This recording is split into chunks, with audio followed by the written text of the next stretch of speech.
model. So this creates that task force to look at.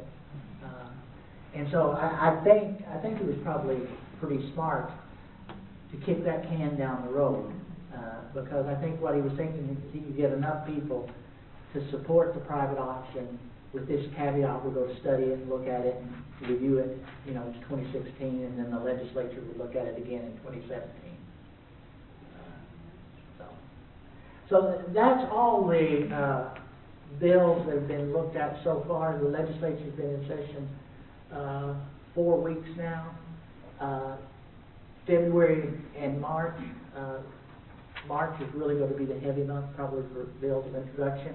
As you probably realize, there's a very, very few environmental bills, and the one that there is, concerning the carbon pollution reduction, really taking the teeth out of the ADQ, is one that we really need to watch, and we really need to encourage our representatives to vote against that.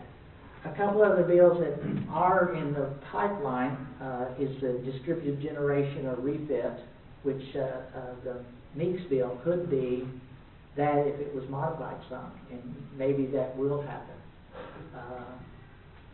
And also, we, with the Citizens Climate Lobby, are trying to get a bill to have the state legislature look at the impacts of a carbon fee and dividend in Arkansas. And if they actually did a study and looked at the impacts, they would see how positive it would be for Arkansas compared to EPA rules and regulations.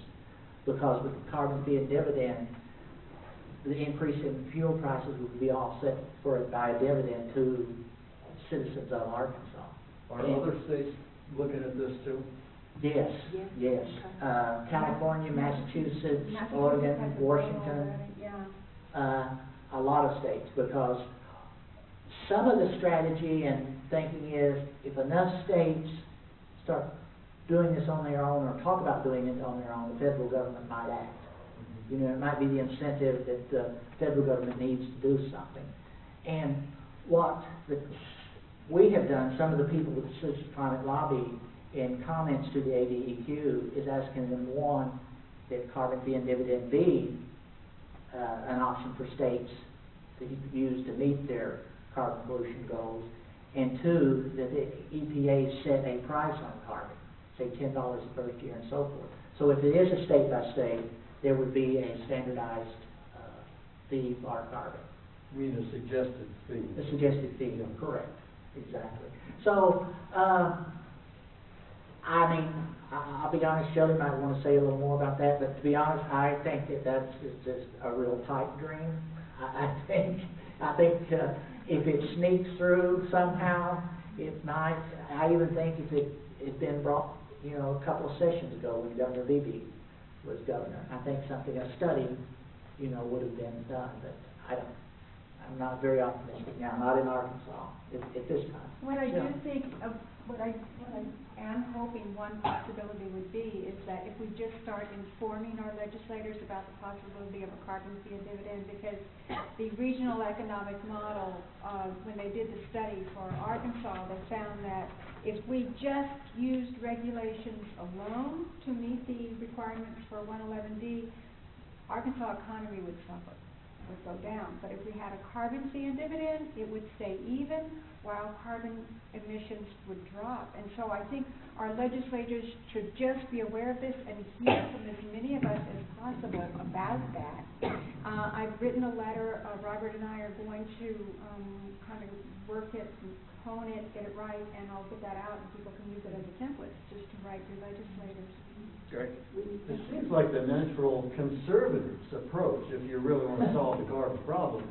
But, I mean, this is the least government intervention, economists recommended, it's right along with supply and demand. If you could talk to, you know, like the Republicans, like the old Republicans used to be in the 60s and 50s, you know, it makes sense. I mean, if you're going to get carbon reduction regulations, I mean, you know, unless there's a revolution in the country, I mean, it's going to happen.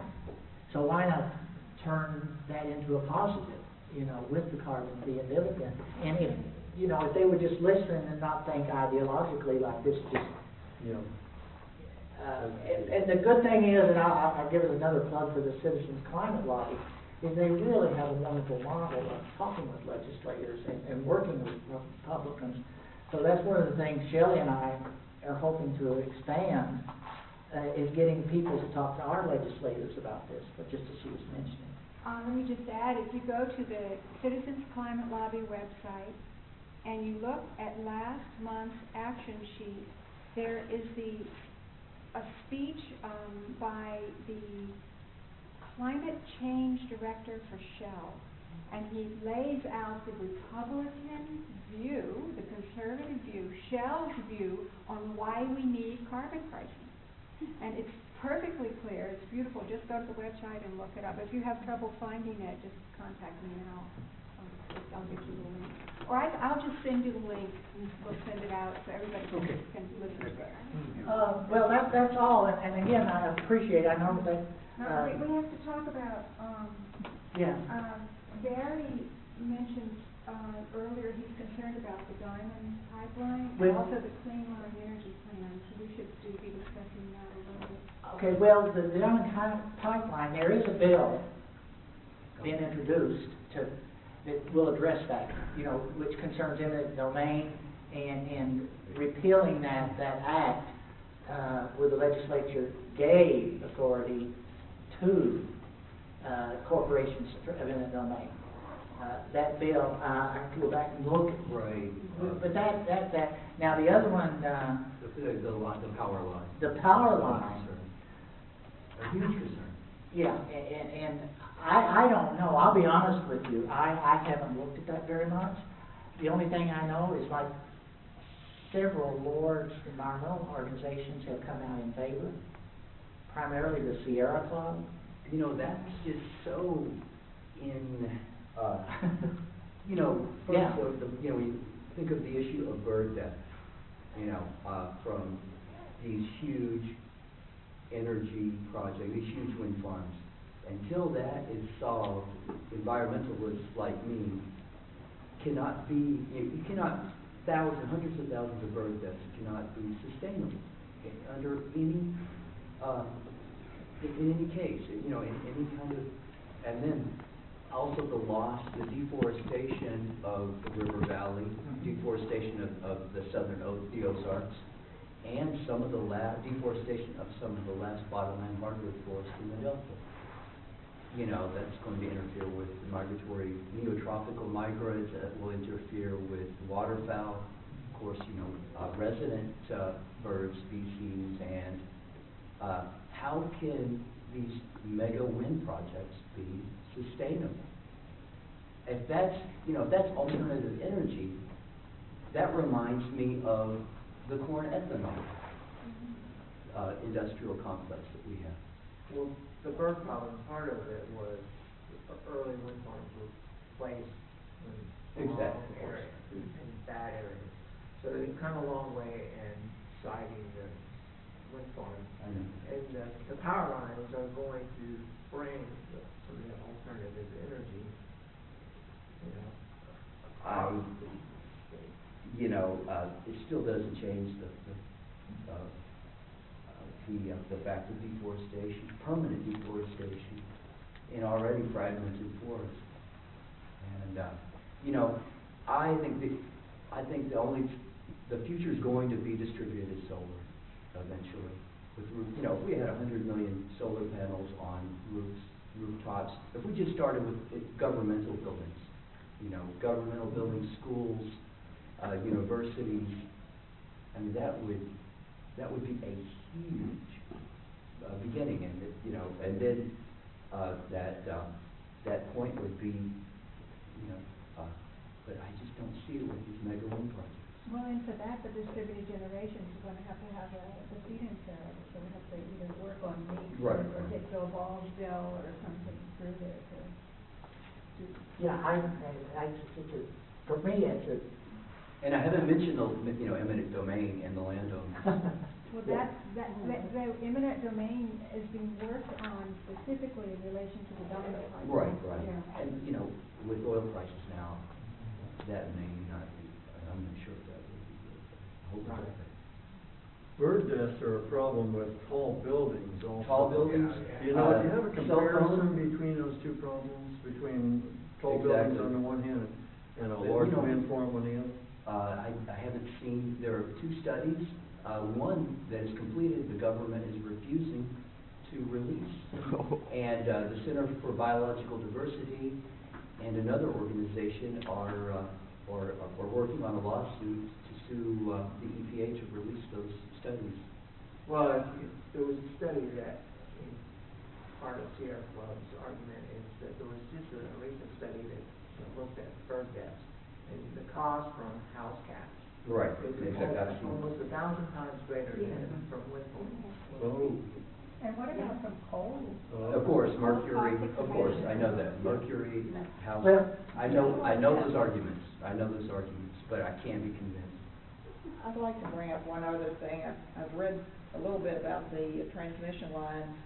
I think the Achilles heel is not ever birds or forests. You can't win it that way, but Right. you can go to the economics of transfer of energy from mid-America to the coast or to the east. And environmental justice kicks in here.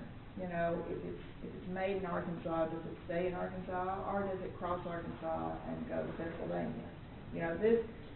This begins to be tribal at a certain point. Sure. But then environmental justice has to be, because otherwise you can't coalesce the Right. grassroots. We just see a small poor state like Arkansas is being sacrificed for the energy needs of Nashville, Atlanta, Yeah, well, Chattanooga. This is where, if you want to concentrate on power line abuse, that's the place to start. Thank you. One thing about eminent domain is that in the East, one of the big arguments now is eminent domain coming from Canadian corporations taking U.S. citizens. I mean, I think Sierra Club and Environmental Defense Fund are looking into potential lawsuits related to that. So I don't know if the diamond mine, is that all U.S. corporations? Yeah, I can't remember the name of the company right now. Mine. Getting back to these bills that are now in committee, from your experience, what would be the most effective thing for us as individuals to do? Writing letters to the members of the committee, writing to the sponsor of the bill, writing to our own representatives? Your own legislators, and you can go to the Arkansas Legislative website. I think it's arkansas.gov, and you have a list of all the bills, and every day there's an agenda. The most effective thing we can do is, a bill we're concerned with, see what committee it's going to. For example, Jim, what committee is that going to? Because that's make or break right there. Then find out if by chance your legislator is on that committee. If he is, contact him. Now, if you don't have a legislator on that committee, they're not going to listen to you because you don't vote for them. I mean, in theory, they should because they're working for the whole state of Arkansas, but that's not the way politics works. But you should know somebody probably in one of the districts that is on that committee. If you could just have them call that person. If you have enough time or opportunity, you get for the committee hearing, register to speak. Because a lot of these you don't have where you can go and make a presentation, 1 to 5 minutes. Find out. Yeah. So, say an organization, not this one, but one or another one belong to, is interested in some other bill. Yeah. For that organization to write to the members of the committee, even though none of our representatives on that committee, would not have any effect at all? To be honest, probably not. It might. At least they know somebody's watching it. Yeah. Somebody cares. I mean, that's the thing. It depends on the legislator, but I mean, it boils down, you're not going to vote for that. If you can't vote for that guy's not going to curry your favor. But I think just as far as information and so forth, yes. Better Yeah, put it in Brenda. the print. Bob, we work with the CFC as well. Our bill is Senate Bill 148. And we've got great stuff for them, and they give a seminar on what works, what doesn't. The biggest thing, we thought it was money. We went in there very, oh, it's money, whoever has it. The biggest thing is relationships. So what Bob suggested is, this is what I'm doing. I don't know anybody in Jonesboro, but I have to work with Collins Smith. So, I have to go find somebody in somebody in her district, 19. That's the only way. The more people you can find in their district. I don't know anybody outside this town.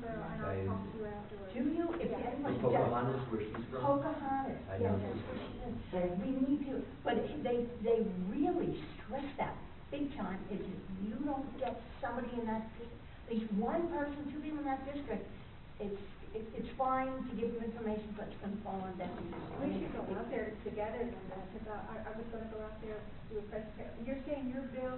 Our bill is 148. That's the Jimmy bill. Do you want Jimmy. to talk a minute about that? Because we didn't talk about that. Oh, well, it's not environmental, but it's. Well, no, we talked about everything.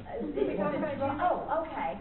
Our bill has two huge things going for it. It is community-based and it is evidence-based. We have found that we are putting too many persons with serious and persistent mental illness in jail for misdemeanors. They're acting out in the public thing, they're whizzing in the public thing. They're not doing anything serious. These are not violent felons. If they're violent felons, they absolutely need to be behind bars. What happens is, once they're in the system, you're gonna see them again and again and again. And that's what happened to Denise Whitcomb, the lady that died in the system because she was, and we've had a lot of suicides in the system, because they don't belong there, they belong having treatment. So what they've done for us is Uvalde Lindsay and John Woods, a Republican, which is bipartisan, and then in the House will be David Whitaker. They're saying, look, we need more money for drug courts and the attendant crisis intervention. But right now, a policeman has two things he can do when you start acting out in the public square. He can take you to an emergency room, or he can take you to jail. One emergency room, they'll let you go. Jail, they keep you, you're in deep trouble. So our bill is saying, let's put money where it actually works, and it's 1/2 of what you as taxpayers are paying. And they're brought that up. very- Senate Bill Oh, you did right in 148. the beginning. Senate Bill 148. I didn't realize that was the Jimmy bill. Yes, and what Cedric's note now is it's been referred to the Senate Judiciary Committee. Yes. And So we need to look, you need to look at the Judiciary Committee and that. Well, we've all been assigned members and everything, but I missed one of the meetings. You don't miss a meeting, they give you crap. And I ended up with Linda Collins Smith, Mrs. We should carry a gun everywhere. But I think what. I just need somebody in Pocahontas, Jonesboro, that can write, I can send you a letter and you can give it to them. I was interested in that bill. I don't like the looks of that $250 fee and $125 fee. Is that being charged to the person being accused? Yeah, that's what they're paying now. They're That's paying. already a problem. That's what they're paying now? They're paying now. See, we have drug courts. Drug courts are working beautifully, but the grant ran out. Well, they're saying the establishment fee. A lot of this bill has to do with funding. It's very complicated. Okay, my We're point gonna is, get back to it. these people already cannot afford court costs and lawyer costs and all this, so we're putting is this an additional burden? This is in lieu of having to go to jail where they're gonna pay big fines, they're gonna be stuck in there, because they can't work. This is a very and Okay, it's I didn't understand the answer to my question. Do people people currently who are go to drug court, are they paying that $250 a month on that? I don't know what they're paying now. I heard they can pay a very small amount up to $400. Okay. But I don't know who's, you know, it depends on the county that they're doing. But it's a very successful program, so we're trying to them and the taxpayers. I'm interested in that bill. John Wood this other group has been in touch with him, attempted to, but he hasn't responded about that bill. But I think, go ahead, Chris. I was just gonna say, it sounds like the bill and the fee is two tough choices. The fee's implemented probably on the person accused, but it keeps drug courts operating versus just sending them into the prison system. And the prison funding, Right. the prisons are open for another. I know they can't afford to pay it, but it's that having drug courts versus just sending them to It's jail. a diversion program. No, I I understand all It that. sounds like deadly prison. No, it If isn't. you charge people more and they can't afford to pay it, there's no point in it. But there are ways of them working that out. Okay. Yeah. And some courts don't know that. I have a question. It looks like February 25th, is going to be the Environmental Lobby Day. February 10th is the Southeast Arkansas Lobby Day. I would like to mention that their issues are voting rights and civil rights and wage theft and education. And we have really been working on connecting with South Arkansas because we found that they also have a great interest in the environment. And that there's a lot of intersection between the two groups. And so Robert and I will be going down for February 10th, aren't we? Yes, And February 20th. what we'd like to do is get enough people that we have to rent a bus. Exactly, that's where we're going with this, is that if enough people want to go, Omni will rent a van or a bus or whatever we need to get. So if you would, I don't mind organizing that unless Edward wants to organize it. Edward's good. Is there anyone who would like to volunteer to be the coordinator for people who want to go? So where's it going? It would be for the lobby day. To Little Rock. To Little Rock, February 10th, going to the Capitol, and February 25th. If we can get enough people to go down to the lobby. Would it leave on the 10th early? I mean, is that what you? We have to be there 9:30, About because we 9. have to leave here, we have to leave here by 6. What time is that? Well, it usually ends around 3. Yeah, 2 to 3. We'll be back here by 7. That's something I'd consider possibly making that trip. I will be the default organizer until someone volunteers. And I really want to push, especially the February 10th with the Southeast Arkansas group. On the climate march trip that Edward organized, were 142 people. Was it 100? Anyway, 2 busloads. We had 10 people from South Arkansas on that bus. And as a result of that, they were so moved and impressed by what they learned that they have now established an environmental committee within the Southeast Arkansas Caucus. And they have also established the Southeast Arkansas Environmental Justice Committee in CrossFit. So I think it is very important for us white, progressive people in Northwest Arkansas to, support South Arkansas. Because South Arkansas has been good about coming up to Northwest Arkansas. Supporting us. They have been several times to Omni when we've had events with the public policy panel and so forth. So I would encourage you, and just as now they're going to start supporting our concerns, environmental issues and so forth, it'll be nice for legislators to see that mix, that those political issues are not just a black minority issue, they're all Arkansan issues, just the same thing with environmental issues. So if there's any way you can make that February the 10th. I don't know why I'm hung up on September. I'm wishing it was September, I think. But anyway, February 10th, it would really, it's an awesome opportunity. You'll learn a lot. You'll really get motivated by the camaraderie with the people there. So, Shelley's going to be the organizer? Yeah. I'm the default organizer, so someone volunteers. February, What meeting is it? February 10th is going to be Lobby Day, training for talking about Southeast Arkansas issues, civil rights, wage theft, education, voting rights. There's a lot of problems with voting rights.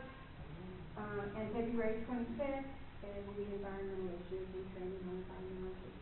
February 14th, unfortunately, Robert can't go. I'm driving down to Crossett, which is right down on the border, because we feel it's so important to make these connections with South Arkansas. In Crossett is where the Georgia Pacific paper mill is, that is owned by the Koch brothers and has polluted that river. There's a huge number of cancer deaths in that area. It's really bad. These people are fighting it. They need support. What time you do this? I'm not sure I'll come to do that. Robert, would you talk a little bit about what's just happened in Congress with the voting that, yes, there's climate change, but no, people didn't cause it, all of those, it's almost a Shakespearean comedy, but. Orwellian. Or Orwellian. But, Or Senator Inhofe, and he doesn't fit either one of those categories of yours. Fran, in your question, you said as much as I know. Can we just restate the whole thing going on again to clarify for everyone? yeah, well, that's what I wanted Robert.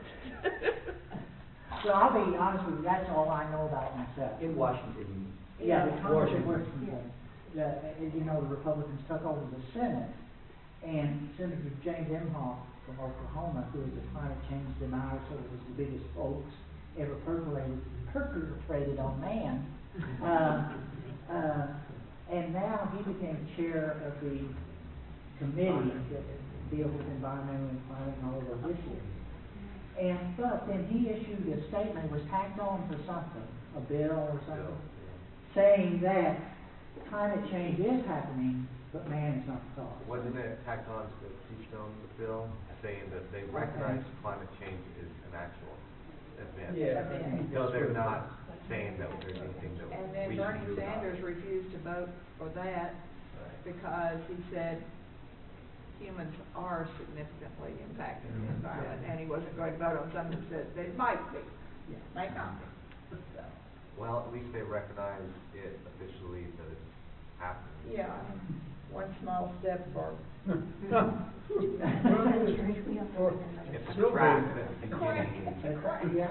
Well, it's because of the latest poll that Americans finally, over 50% are saying that climate change is being caused. They're following the trend. So Congress was 60% climate deniers last year, at the election. So Republicans are sort of shifting a little bit. They can't be on the wrong side. And I would just like to sing another praise for the Southeast Arkansas group. Shelley and I and Chris went down to Pine Bluff in September to their Southeast Arkansas caucus meeting, and they invited me and Shelley to talk about climate and the carbon fee and dividend. And so in November, Congress had been invited to go to presentations on the Remy report, which is an economic study that shows the economic positive impacts and so forth of carbon fee and dividend. So while we were there, I had created an invitation for the members of Congress and the senators to go to this meeting. And so we had 70 or so people there, handwrite envelopes and